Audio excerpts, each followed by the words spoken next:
بسم اللہ الرحمن الرحیم۔ صحیح البخاری کتاب وضو کا بیان، حدیث نمبر 151۔ انس رضی اللہ تعالیٰ عنہ کہتے ہیں کہ نبی صلی اللہ علیہ وسلم جب اپنی قضاء حاجت کے لیے نکلتے تھے تو میں اور ہم میں سے ایک لڑکا دونوں آپ صلی اللہ علیہ وسلم کے پیچھے جاتے تھے۔ ہمارے پاس پانی کا ایک برتن ہوتا تھا۔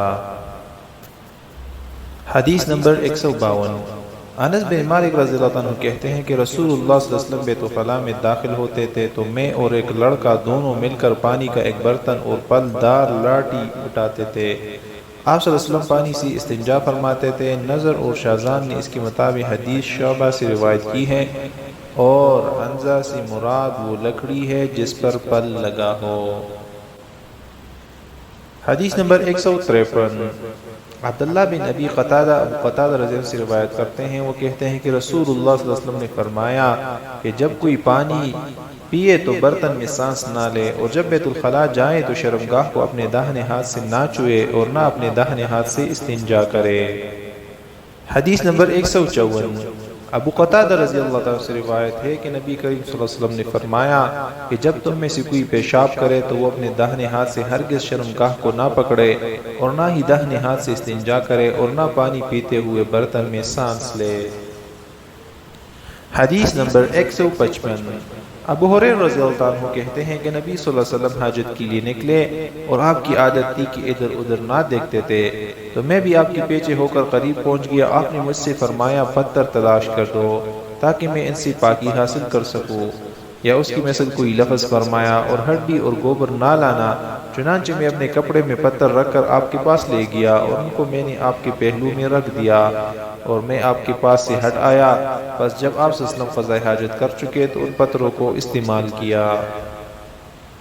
حدیث نمبر 156۔ عبداللہ رضی اللہ عنہ ابن مسعود کہتے ہیں کہ نبی صلی اللہ علیہ وسلم قضاء حاجت کے لیے گئے، مجھے حکم دیا کہ میں 3 پتھر آپ صلی اللہ علیہ وسلم کے پاس لے آؤں۔ 2 پتھر تو میں نے پائے اور تیسرے کو تلاش کیا مگر نہ پایا، تو میں نے ایک ٹکڑا خشک گوبر کا لے لیا اور وہ آپ کے پاس لے آیا۔ آپ صلی اللہ علیہ وسلم نے دونوں پتھر لے لیے اور گوبر پھینک کر فرمایا یہ نجس ہے۔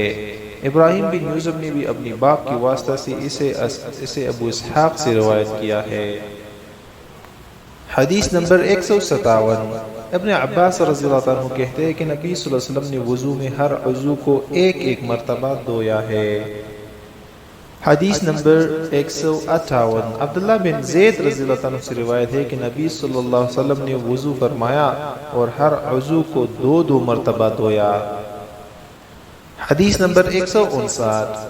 حمران حضرت عثمان رضی اللہ عنہ کی آزاد کردہ غلام سے روایت ہے کہ انہوں نے حضرت عثمان بن عفان رضی اللہ عنہ کو دیکھا کہ انہوں نے پانی کا ایک برتن مانگا، اولا اپنی ہتھیلوں پر 3 بار پانی ڈالا، پھر کلی کی اور ناک صاف کی، پھر اپنے چہرے کو 3 مرتبہ اور دونوں ہاتھوں کو کوہنیوں تک 3 مرتبہ دھویا، اور کہا کہ رسول اللہ صلی اللہ علیہ وسلم نے فرمایا ہے کہ جو کوئی میرے اس وضو کی مثل وضو کرے اور اس کے بعد 2 رکعت نماز خلوص سے نیت سے پڑھے تو اس سے اگلے گناہ بخش دیے جائیں گے۔ ابراہیم صالح بن کسیان ابن شہاب ارواح حمران کہتے ہیں کہ جب حضرت عثمان رضی اللہ عنہ نے وضو کیا تو فرمایا اگر ایک آیت نہ ہوتی تو میں تم سے یہ حدیث بیان نہ کرتا۔ میں نے رسول اللہ صلی اللہ علیہ وسلم کو فرماتے سنا جو شخص اچھی طرح وضو کر کے نماز پڑھتا ہے تو اس وضو اور نماز کے درمیان گناہ معاف کر دیے جاتے ہیں۔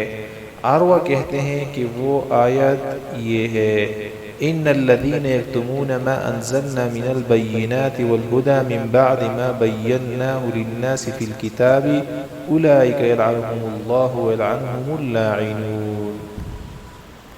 حدیث نمبر 160۔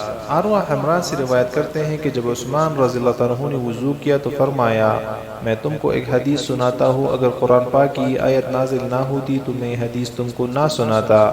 میں نے رسول اللہ صلی اللہ علیہ وسلم سے سنا ہے کہ آپ صلی اللہ علیہ وسلم فرماتے تھے کہ جب بھی کوئی شخص اچھی طرح وضو کرتا ہے اور خلوص کے ساتھ نماز پڑھتا ہے تو اس کی ایک نماز سے دوسری نماز کے پڑھنے تک کے گناہ معاف کر دیے جاتے ہیں۔ ارواح کہتے ہیں وہ آیت یہ ہے ان الذين يكتمون ما انزلنا من البينات آخر تک، جس کا ترجمہ یہ ہے کہ جو لوگ اللہ کی اس نازل کی ہوئی ہدایت کو چھپاتے ہیں جو اس نے لوگوں کے لیے اپنی کتاب میں بیان کی ہے ان پر اللہ کی لعنت ہے، اور دوسرے لعنت کرنے والوں کی بھی لعنت ہے۔ حدیث نمبر 161، ابو ہریرہ رضی اللہ عنہ نبی صلی اللہ علیہ وسلم سے روایت کرتے ہیں کہ آپ صلی اللہ علیہ وسلم نے فرمایا جو کوئی وضو کرے تو ناک صاف کرنا چاہیے، اور جو کوئی پتھر سے استنجا کرے تو چاہیے کہ طاق پتھروں سے کرے۔ حدیث نمبر 162، ابو ہریرہ رضی اللہ عنہ سے روایت ہے کہ رسول اللہ صلی اللہ علیہ وسلم نے فرمایا جب کوئی وضو کرے تو چاہیے کہ وہ اپنی ناک میں پانی ڈالے پھر اس کو صاف کرے، اور جو کوئی پتھر سے استنجا کرے تو چاہیے کہ طاق پتھروں سے کرے، اور جب نیند سے بیدار ہو تو اپنے ہاتھ کو وضو کے پانی میں ڈالنے سے پہلے دھو لے، اس وجہ سے کہ تم میں سے کوئی یہ نہیں جانتا کہ رات کا اس کا ہاتھ کہاں رہا ہے۔ حدیث نمبر 163، عبداللہ بن عمر رضی اللہ عنہ سے روایت ہے کہ وہ کہتے ہیں کہ کسی ایک سفر میں نبی صلی اللہ علیہ وسلم سے ہم سے پیچھے رہ گئے، پھر آپ صلی اللہ علیہ وسلم نے ہمیں پا لیا اور ہم کو عصر کی نماز میں دیر ہو گئی تھی، لہٰذا ہم وضو کرنے لگے اور اپنے پیروں پر جلدی کی مارے مسح کرنے لگے۔ آپ صلی اللہ علیہ وسلم نے بلند آواز سے پکارا کہ 2 مرتبہ یا 3 مرتبہ پر فرمایا کہ ویل للعقاب من النار، ترجمہ ایڑیوں کے لیے آگ سے تباہی ہوگی۔ حدیث نمبر 164، حمران عثمان بن عفان رضی اللہ عنہ کے آزاد کردہ غلام نے عثمان بن عفان رضی اللہ عنہ کو دیکھا کہ انہوں نے وضو کا پانی منگوایا، پھر اپنے ہاتھوں پر برتن سے پانی ڈالا اور ان دونوں کو 3 مرتبہ دھویا، پھر اپنا داہنا ہاتھ پانی میں ڈال دیا، اس سے پانی لے کر کلی کی اور ناک صاف کی، پھر اپنے منہ اور ہاتھوں کو کوہنی تک 3 بار دھویا، پھر اپنے سر کا مسح کر کے پیر کو 3 مرتبہ دھویا۔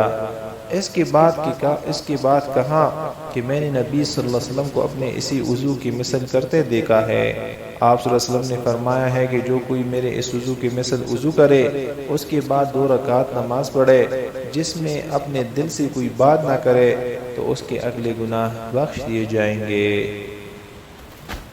حدیث نمبر 165، محمد بن زیاد رضی اللہ عنہ کہتے ہیں کہ میں نے ابو ہریرہ رضی اللہ عنہ سے سنا اور وہ ہمارے پاس حمد و رفت رکھتے تھے، چونکہ لوگ مطہرہ سے وضو کرتے تھے تو انہوں نے کہا کہ وضو کو پورا کرو، اس لیے کہ ابو القاسم صلی اللہ علیہ وسلم نے فرمایا کہ ایڑیوں کے لیے آگ سے تباہی ہے۔